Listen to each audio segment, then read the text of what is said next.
In the future, humanity may leave the Earth behind and search for a new home in space. But where? Our solar system is a dangerous place.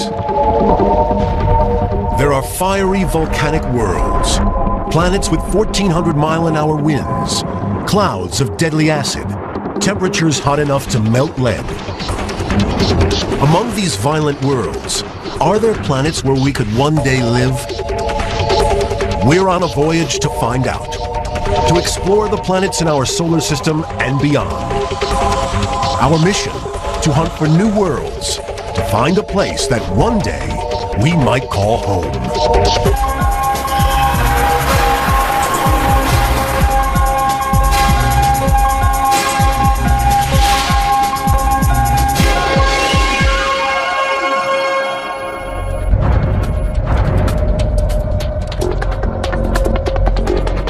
Imagine a city with 200 billion stars, so vast that a jumbo jet would take 100 billion years to cross it.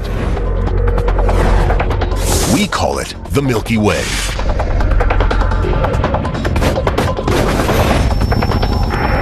On the outer edges of one of 6 spiral arms is our own star, the Sun, and its orbiting planets.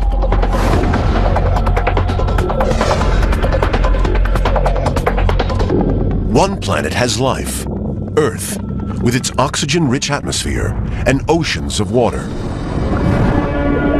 Life can flourish here. But our world is changing. Climate change is melting the polar ice caps. Sea levels are rising. Over the next millennia, land may disappear under the oceans. Vast areas could become uninhabitable, making the planet dangerously overcrowded. We'll need more space if we're all to survive.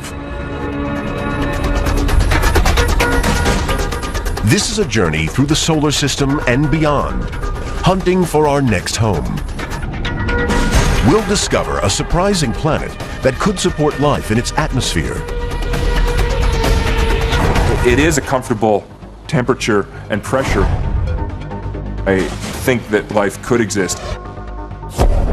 But there are also deadly worlds where we stand no chance of surviving. You couldn't just fly through the system and survive. You would fry up. Finding a new home is not going to be easy. We evolved on Earth.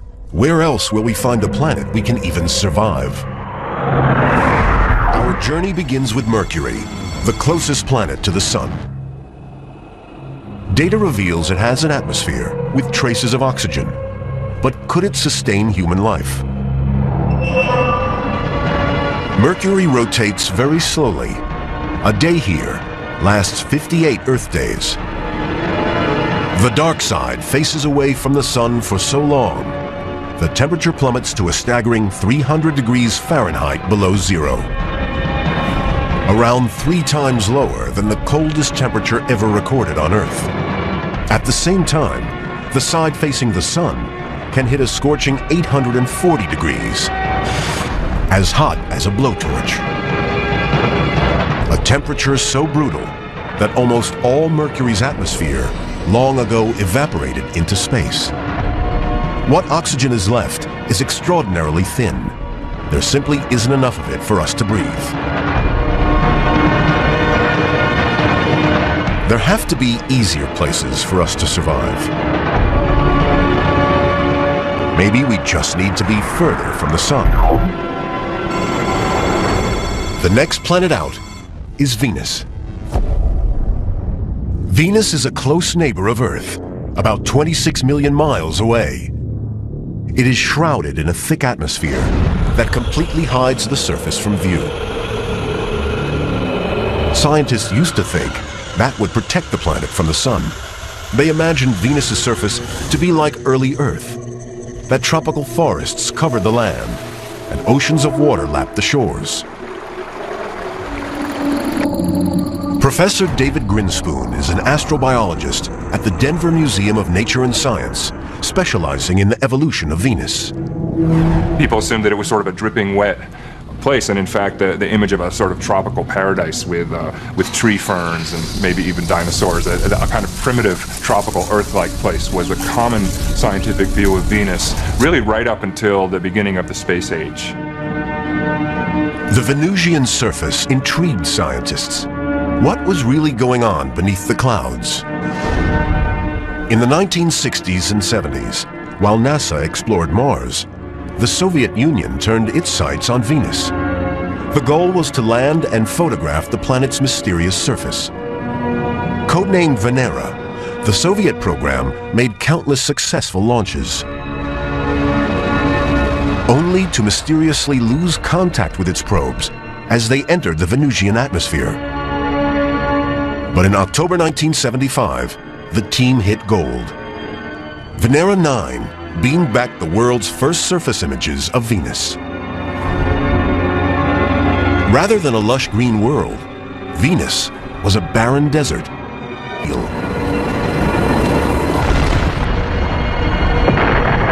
Scientists believe that the acid clouds are a byproduct of Venus's violent history.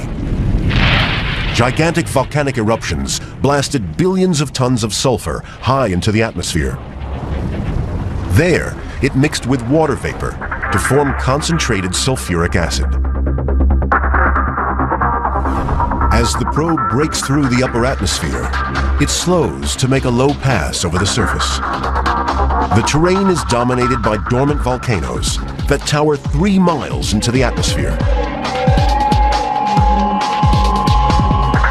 Deep channels, forged 1 million years ago by molten lava, stretch thousands of miles, one longer even than the River Nile.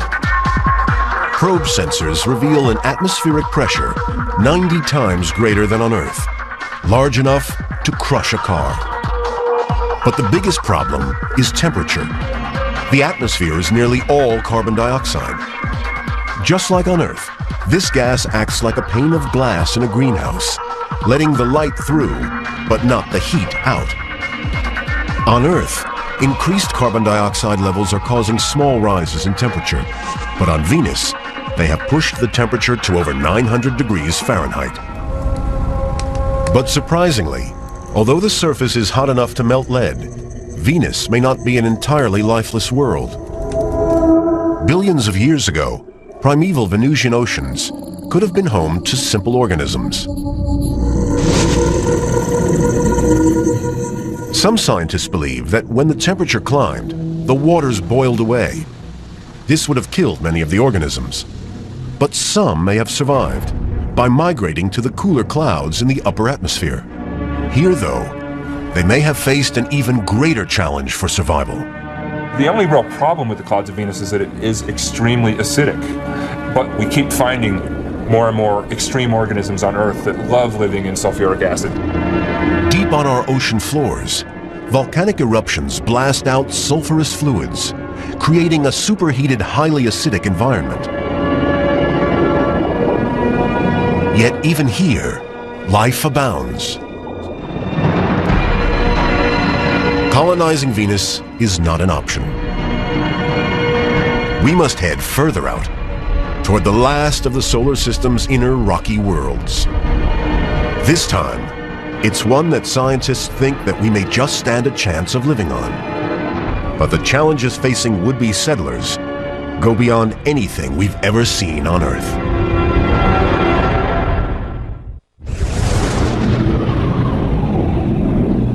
Mercury and Venus can never support human life on any large scale.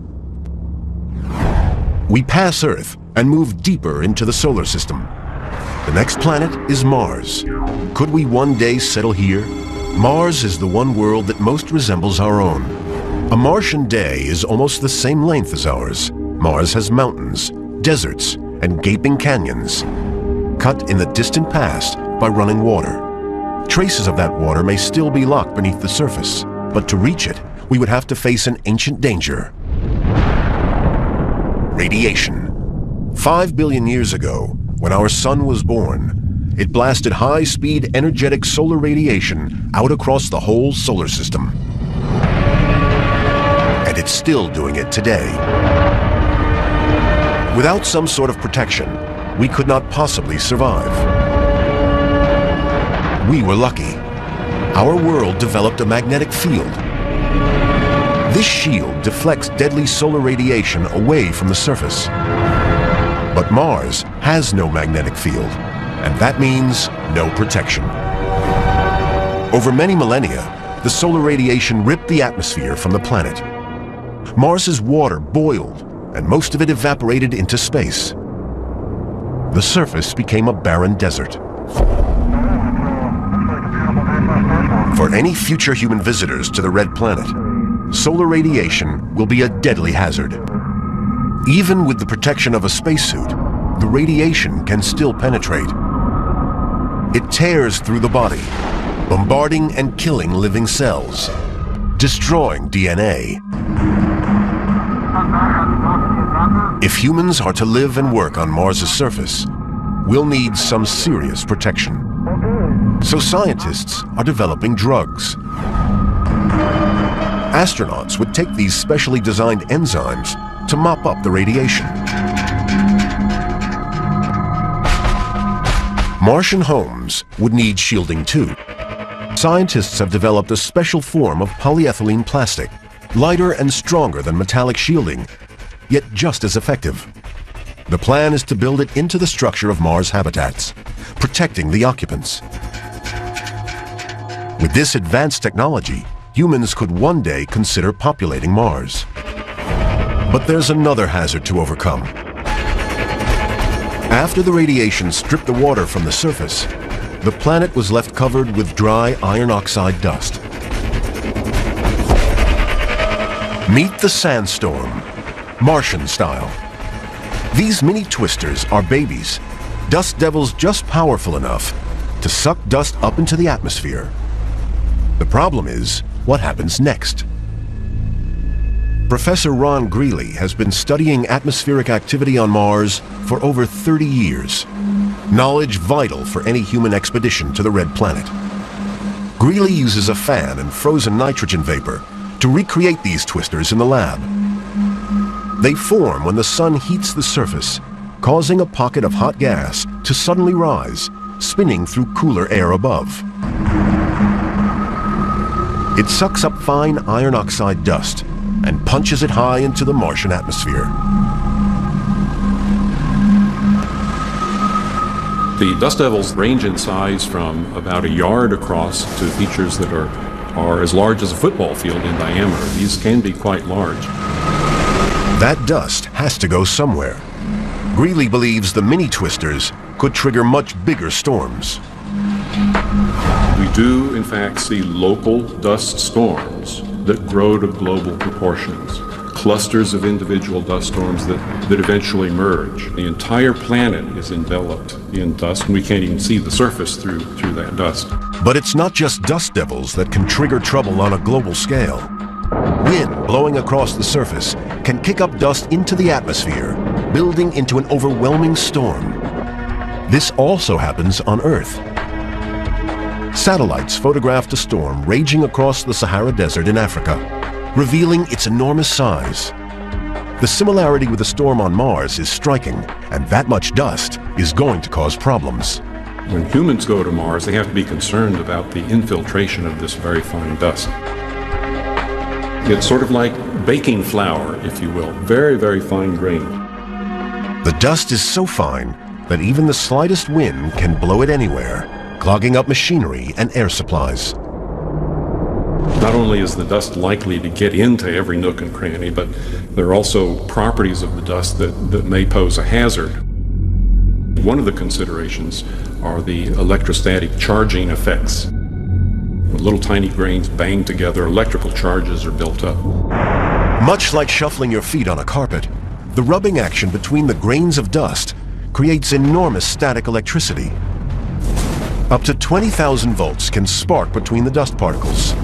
This could destroy electronics and life support systems. When we think about the eventual human presence on Mars, we have to understand the dust regime, we have to understand the electrostatic effects, all related to wind-blown particles. Perhaps one day, we will conquer Mars's harsh environment, But this is not a world that would ever feel like home. We leave Mars and push on out toward the supersized worlds of the outer solar system, the gas giants.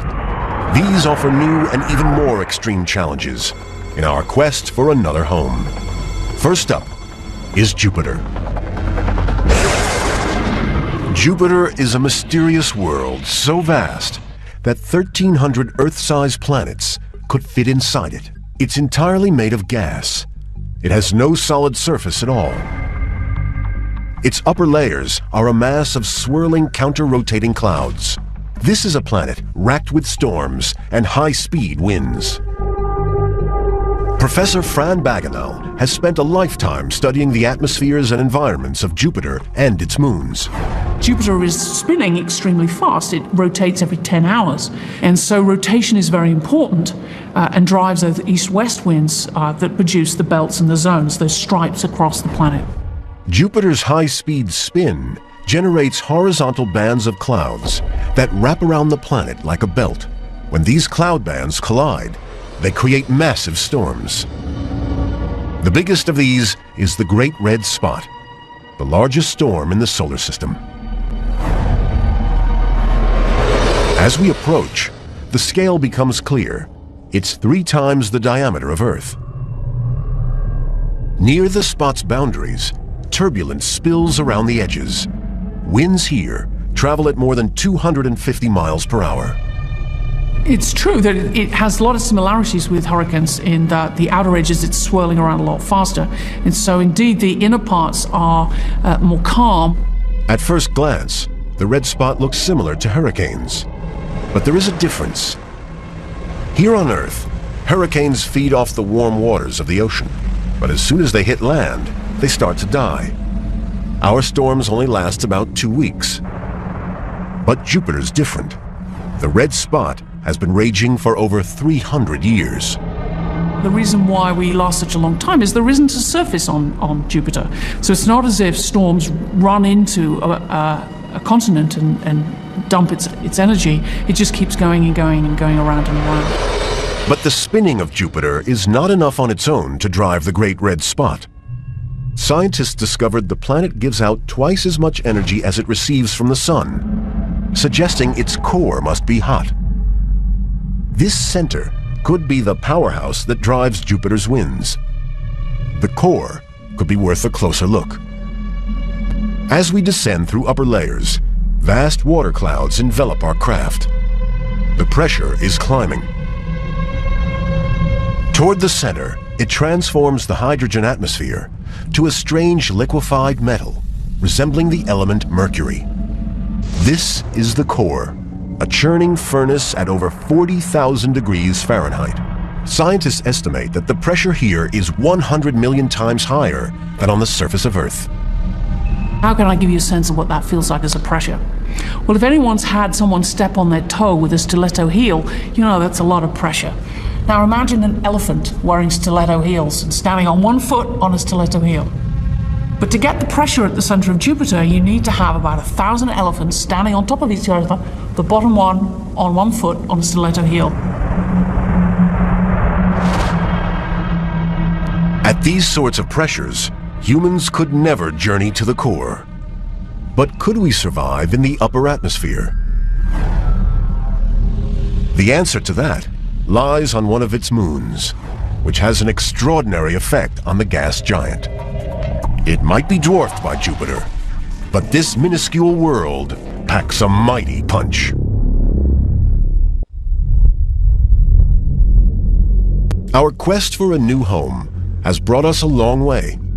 We are 365 million miles from Earth, in orbit around the giant planet Jupiter. Could we survive here? Perhaps in the turbulent upper atmosphere? That depends on what's happening around us. On Jupiter, that means looking at its moons. Io is tiny, but it's the most volcanic body in our solar system. And living next to a volcano is never a good idea. Dr. Rosalie Lopez is a volcanologist. She's come to the Kilauea volcano range in Hawaii. one of the closest matches on Earth to Io's fiery surface.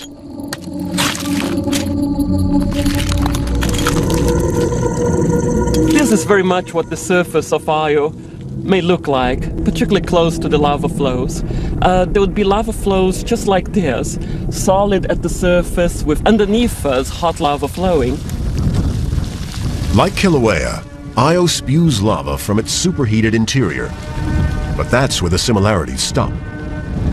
The volume of lava that Io's volcanoes erupt is quite staggering. If we do a comparison with Kilauea, in 5 months, Kilauea might cover 4 square miles.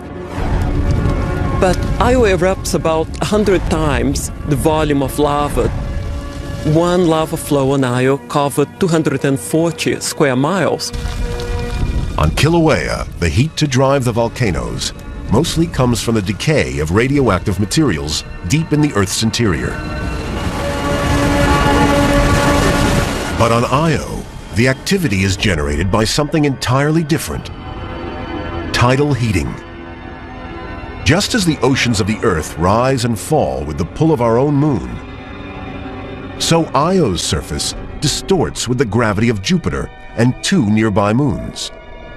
The ground rises and falls by over 300 feet, the height of the Statue of Liberty, every 2 days. Its pulsating surface creates enormous amounts of friction deep inside the crust. Heat and pressure build, turning solid rock to molten lava, forming lakes the size of Arizona. Io's volcanoes are deadly, but they aren't the real killer. Before the lava can get you, the radiation will. Just 10 minutes on the surface, and you're toast. Even over 200,000 miles away, in Jupiter's upper atmosphere, an unprotected human could only survive a matter of hours.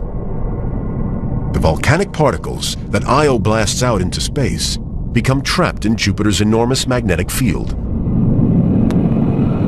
Jupiter's rapid rotation accelerates them to fantastic speeds. They're like microscopic cannonballs.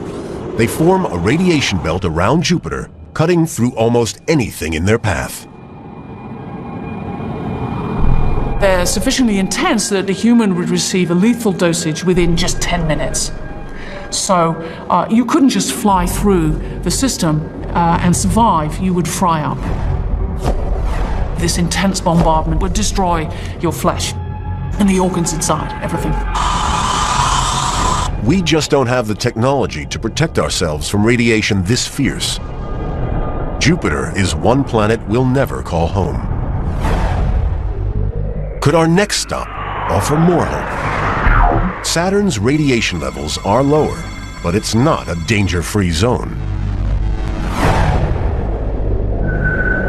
From Earth, Saturn appears almost featureless, but its appearance is misleading.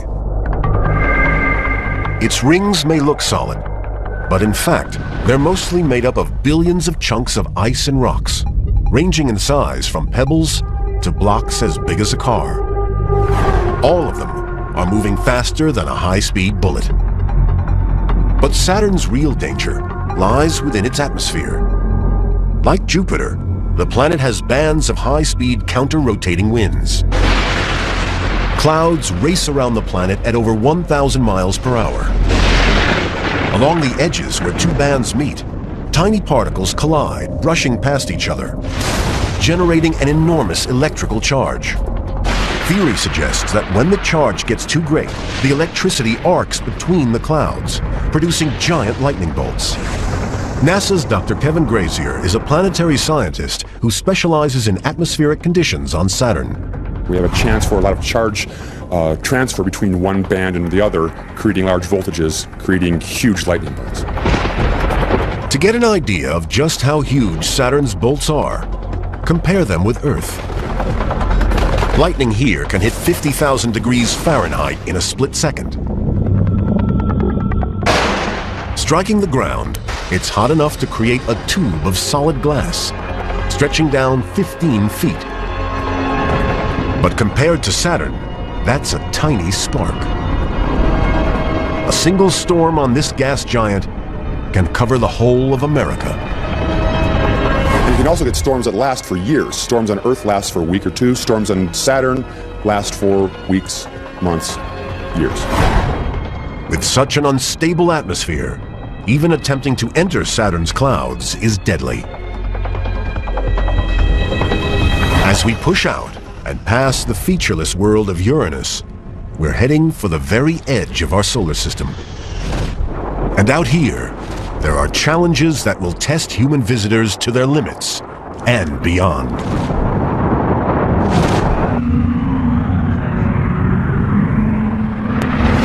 In the future, humankind will journey to distant worlds, searching for new planets we could live on. Next stop, Neptune. At over 3 billion miles from Earth, observing this gas giant is a tough job, so astronomers go high, very high, way above Earth's clouds and pollution to get a clearer view. This is the Keck Observatory, 14,000 feet up on the summit of Mauna Kea in Hawaii. The telescopes here are so powerful, they could see a flickering candle on the surface of the moon. Dr. Heidi Hamill has been researching Neptune for over 20 years. Coming to Keck gives her the chance to study this distant world. We'd see a beautiful blue planet, but that blue is not water like on our planet. That blue is the atmosphere of hydrogen, a little bit of helium, and most important, a smidge of methane. Neptune may not have water, but it does have clouds. And these clouds allow Hamill to discover whether humans could survive this alien world. Standing out against the blue atmosphere, the clouds are easy to see. They form when methane freezes in Neptune's super-chilled upper atmosphere. The Keck telescope swings toward Neptune. Hamill takes a series of photographic shots, tracking the white clouds as they move around the upper atmosphere. Measuring the time and distance they move between 2 points, she can calculate just how fast the winds are blowing. The result comes as a shock. Some of the winds that we've clocked on Neptune do seem to be some of the fastest in the solar system. Some of these little white puffy clouds that we've tracked are really fast. They blow almost as fast at some latitudes as 1,200 miles per hour. Could we survive such powerful storms? To get an idea of how destructive these winds are, we have to compare them to storms on planet Earth. One of our most devastating winds is a tornado. A supercharged, rotating column of air that forms in the atmosphere and touches ground with catastrophic results. On May 3rd, 1999, at 7:25 p.m., the suburbs of Oklahoma City were hit by a Category 5 twister. It cut through the heart of the area, ripping through property, tossing vehicles like toys, and tearing tarmac from the highway. Scientists recorded wind speeds of 318 miles per hour, the fastest ever witnessed on Earth. On Neptune, it would be nothing more than a light breeze. Clearly, surviving this gas giant's winds would be impossible. But Neptune's ferocious storms could save human lives here on Earth. Studying those violent winds could help us understand our own weather systems better, improving our prediction of the most deadly storms.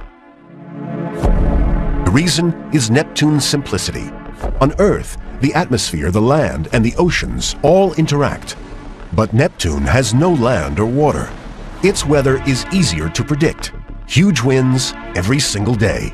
The weather on the giant planets is simpler. You've got gas. And that is a simpler thing for a scientist to model in their computer. Scientists can use Neptune to test weather models for Earth. Computer simulations that mimic how weather systems interact. If they can successfully predict the weather on Neptune, then they're one step closer to accurate forecasts for Earth. But in our quest for another home, one thing is clear: humans could never visit this alien world. Yet there is a near neighbor, a world without storms and with a solid surface. This is Triton, one of Neptune's 13 moons, super chilled and covered in frozen nitrogen snow. It would be big enough for us to live on. The question is, could we? Dr. John Spencer from the Southwest Research Institute in Colorado has been exploring the life-threatening hazards of Triton's icy climate. The surface of Triton is probably quite bizarre close up. We have frozen carbon dioxide, frozen carbon monoxide, frozen methane on the surface, but also a great deal of frozen nitrogen. It might form snowdrifts and be crunchy underfoot. Any human exploration of Triton's savage surface is life-threatening. At 390 degrees Fahrenheit below zero, we'll need some special space gear. With assistant Eddie Goldstein, Spencer uses liquid nitrogen to replicate Triton's environment. It allows him to see how materials will behave on this super cool world. If you were to build a spacesuit that would function at Triton temperatures, you'd need something kind of flexible to make it out of. You might think you might use some kind of rubber material. At room temperature, rubber is soft and pliable, ideal for creating airtight seals on astronaut life support systems. But drop the temperature to minus 350 degrees Fahrenheit, and it's a different story. And just because something is flexible on Earth does not mean it is flexible on Triton. The rubber molecules are flexible at warm temperatures, but drop them into chilled nitrogen, they become rigid as steel. The rubber hardens and shatters like glass. I will drop it The search is on for materials that remain flexible at super low temperatures. Scientists are looking at familiar substances, fabrics that you may be wearing at this very moment. Could nylon be used in the super chilled world of deep space? And it's interesting because it's just as flexible even after it's cold. And it's not because nylon is anything special, it's because the nylon was woven into tiny threads. The secret of the nylon's flexibility lies in the weave. The fibers remain pliable because each strand is as thin as a human hair. So you might be able to make suits out of some material like this if you just treat it in a different way that takes into account this very unusual environment that we have out there. Even if humans do manage to walk on the surface in high-tech spacesuits, there is one other danger lurking beneath Triton's surface. What we see is these rather vague streaks, jets of material coming up from the surface. These dark marks are the clues to Triton's hidden menace. Beneath the frozen surface lie oceans of liquid nitrogen. As the sun warms the moon, the nitrogen turns to gas. This pressurized gas explodes as a geyser, blasting moon dust high into the atmosphere. The black dust finally settles on the white surface, leaving dark streaks. Back in the lab, Spencer recreates the spectacle. So what we're going to do is put the nitrogen in a situation where it's contained within this flask, just as it might be trapped underneath a layer of glaze ice on Triton itself, and the pressure would build up, and that would produce a jet that could maybe shoot up 6 or 10 miles. Just like... Hey, we've got a geyser. Just as the pressure builds in the glass flask, on Triton, pressurized nitrogen, trapped under the surface, blasts moon dust into space. A world of violent geysers and crushing cold. With the right technology, humans could one day walk on the surface, but it's not a world we could easily colonize. Within our solar system, this is the end of the search. This far from the sun, any planet is cold and barren. After Neptune, there are only small, dead, icy worlds like Pluto. Beyond is the unknown. Out here, the possibilities are endless. And out here, perhaps we will one day find a place to call home.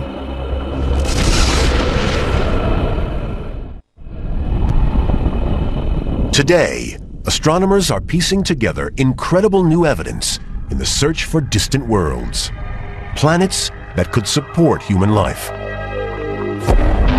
Our sun is only one of 200 billion stars that make up our galaxy, the Milky Way. Any of these stars could have planets, just like our solar system. Tracking them down is the ultimate scientific quest, and king of the planet hunters is Dr. Jeff Marcy. Our Milky Way galaxy is a glorious but enormous place. It contains 200 billion stars, and it's 100,000 light years across. And so we have to pick and choose which stars to observe. This is the Lick Observatory in California, where planet hunters like Marcy come. He scans the night sky, searching for new worlds orbiting distant stars. But he has to pick carefully. Luckily, there's this marvelous catalog called the Hipparcos catalog that has over 100,000 stars that are all very nearby. And what we've chosen, logically, are the nearest. In fact, the nearest 2,000 stars, they're all within about 200 or 300 light years of the Earth. So if you imagine the little Earth floating in the blackness of the universe, and you imagine a glass sphere extending out about 300 light years, we are observing and hunting for planets around those stars within that sphere. Okay, Bernie, I think we can go to the next star. The next one will be Barnard's star. Every star takes hours of painstaking observation. 1757. Lick's 3-meter telescope locks onto its target. But even with all its magnification, a planet circling a distant star is too small and faint to be seen directly. The real challenge in planet hunting is that planets, by their intrinsic nature, don't produce their own energy. They shine by reflected light, and if they're warm, they glow a little bit. But they are, in fact, about 1 billion times fainter than the host star around which they're orbiting. So astronomers have perfected an ingenious technique to find these invisible worlds. So we use a trick. And the trick is we watch the star, not the planet. As a planet orbits the planet pulls gravitationally on the star, making the star wobble to and fro. To show how a planet pulls on a star, Marcy uses a simple demonstration. Okay, so here we have a bag of rice, and it's going to simulate the planet, and I'm the star. And what happens, of course, is that the planet orbits the star, like so. And as the planet orbits the star, the planet pulls back on the star and makes the star wobble. You might be able to see my body wobbling back and forth. And it's wobbling because, in fact, the sack of rice is pulling on me. And of course, the analog is quite perfect because the sack of rice acts as the planet, my body is the star, and this rope serves as gravity. And of course, all we see with our telescopes is the star. We can't detect the planet at all, so we just watch stars to see if they wobble to and fro. And if they do, they must have a planet. To date, hunters like Marcy have found over 200 new planets orbiting distant stars. But can they determine what those worlds are like? Marcy believes so by calculating how far the new world is from its star. The longer it takes the planet to go around the star, the farther the planet must have been from the star. Close-in planets go around fast. Distant planets take a long time. The Earth, of course, taking 1 year. He's discovered one world, 1,100 times the mass of Earth, that orbits 8 times closer to its parent star. Another planet is so close, it races around in just 3 days, making its surface thousands of times hotter than Earth. Some of the planets we've found orbit so close to their stars that the temperatures are thousands of degrees. At those kinds of temperatures, ordinary metals like iron and nickel and titanium not only melt, they vaporize. Instead of clouds of water, the atmospheres of these deadly worlds are filled with clouds of metallic vapor. But Marcy's convinced that not all alien worlds are so savage. He's decided to look at smaller stars that burn less intensely. Could their orbiting worlds be more like Earth? What we hope to do in the next year is a glorious quest. We're going to observe low-mass stars and hunt for Earth-like planets. They're orbiting close, but next to a dim star, the temperature won't be too hot nor too cold, but just right for life. Out here, countless worlds are waiting to be discovered. Perhaps some will have breathable atmospheres and oceans of water, allowing life to flourish. But finding them is a huge challenge. So far, scientists have drawn a blank. And judging by the deadly environments on the planets that make up our own solar system, it's not going to be an easy job. From the crushing heat of Venus to the erupting volcanoes of Io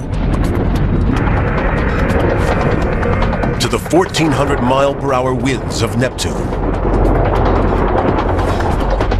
the worlds we have discovered are too savage for even our most advanced technology. The only planet that offers hope for human colonization is Mars.